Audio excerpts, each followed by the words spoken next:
هلو.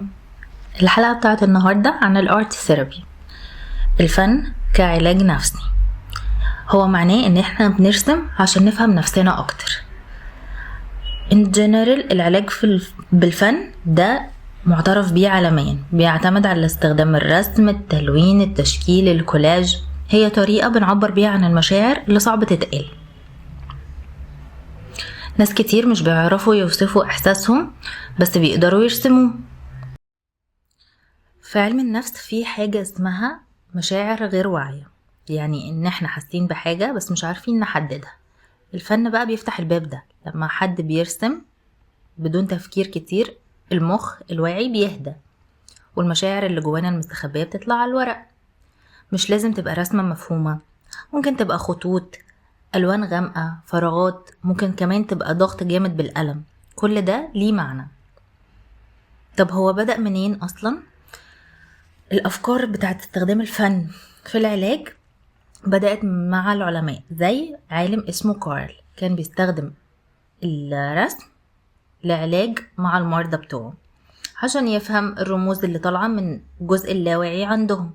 وبعد كده تطورت الفكرة بشكل علمي أكتر في القرن العشرين، وتأسست جمعيات متخصصة زي American Art Therapy، دي اللي نظمت المجال كله بقى ليه دراسة معتمدة وشهادات.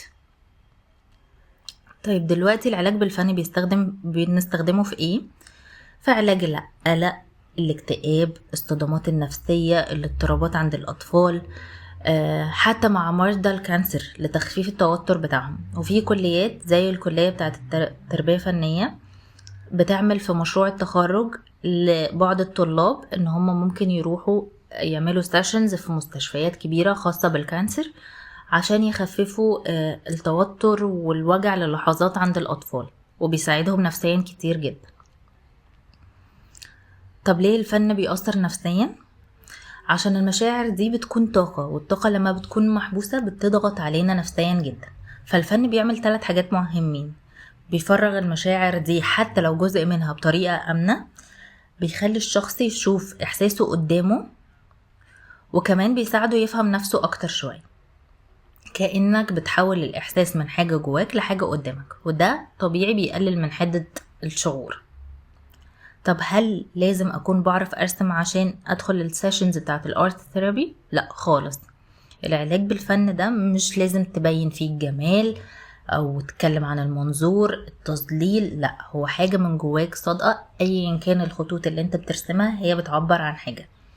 وأحيانا رسومات الأطفال بتبقى صادقة أكتر كتير من لوح فنانين. يعني مثلا لو في أطفال بيرسموا لوحات، ففي طفل منهم بيرسم الأم عينيها كبيرة جدا. طب ده معناه ايه؟ بيعكس كذا حاجة، منها انه ممكن يكون شايف ان الأم مركزة معاه جدا، أو حاسس ان هي بتراقبه، أو ببساطة ان دي أهم حاجة فيها بتميزها. العين الكبيرة أحيانا بترمز للاهتمام، وأحيانا تانية بترمز ان شخص بيراقب، والفرق بينهم طبعا بيتفهم من سياق حياة الطفل وبيزد على حاجات كتيرة قوي، مش بس الرسم. طيب ممكن طفل تاني يرسم الأب ضخم جدا، ممكن يكون شايف شخصيته مسيطرة، وممكن يكون شايفها شخصية قوية جدا، أو حتى ساعات بتبقى شخصية مخيفة. الحجم غالبا في رسومات الأطفال بيعبر عن الأهمية، يعني أكبر بيساوي أهم أو أقوى أو مؤثر أكتر. طيب ممكن الطفل كمان يرسم نفسه صغير جدا في ركن، ده بيعكس كذا حاجة، إنه هو ممكن يكون حاسس بعدم الأمان، أو إنه مش مسموع، أو إنه أقل أهمية من ناس تانية. بس طبعا ده مش تشخيص، دي إشارات بتساعد نفهم مشكلة حتى لو هي مش مشكلة كبيرة عند الأطفال. طيب لو حد بيرسم طول الوقت في كذا مرة في كذا سيشن ألوان غامقة، أو بيضغط جامد بالقلم، ده ممكن برضو يكون كذا حاجة. ممكن يكون متوتر، ممكن يكون متضايق، فالكبت اللي جواه ده بيطلع في ضغطة القلم. بس برضو لازم نسأل الشخص قبليها، مش هنفسر ده كل حاجة لوحدين. رسومات الأطفال ما بتتفسرش بجملة واحدة، مفيش قاعدة ثابتة بمعنى العين الكبيرة بتساوي 1 2 3، لا خالص. دي بتبقى من شخص مختلف لشخص تاني، بظروف مختلفة، بحياة، بمواقف كل حاجة بتختلف. وطبعا ده مش بيبقى الاعتماد الكلي لعلاج الأطفال أو الأشخاص عامة بالارت خالص، ده بيبقى جزء بيساعد الناس تتحسن بطريقة بسيطة على الأقل. طب هل ده ليه تأثير قوي؟ في الأطفال بيبقى فيه تأثير قوي، لأن الطفل بيشوف إحساسه قدامه، وساعات بنقدر نفهمه من غير ما نجبره إنه يتكلم أو يقول تفاصيل هو مش قادر يفتكرها ومش قادر يقولها. فطبيعي طبعا بيبقى بتسهل على أطفال كتير جدا، بس مش حاجة أساسية. هل الفن بديل كامل للجلسات العلاج النفسي؟ لا خالص، في حالات لازم تبقى فيها جزء بس ارت ثيرابي، والجزء الاكبر بيبقى مع مختص ومع دكتور ليه تفاصيل كتيرة جدا. هو بس بيساعد الناس اللي بتخاف تتكلم او عندها صدمة او الاطفال اللي مش قادرين يعبروا بالكلام.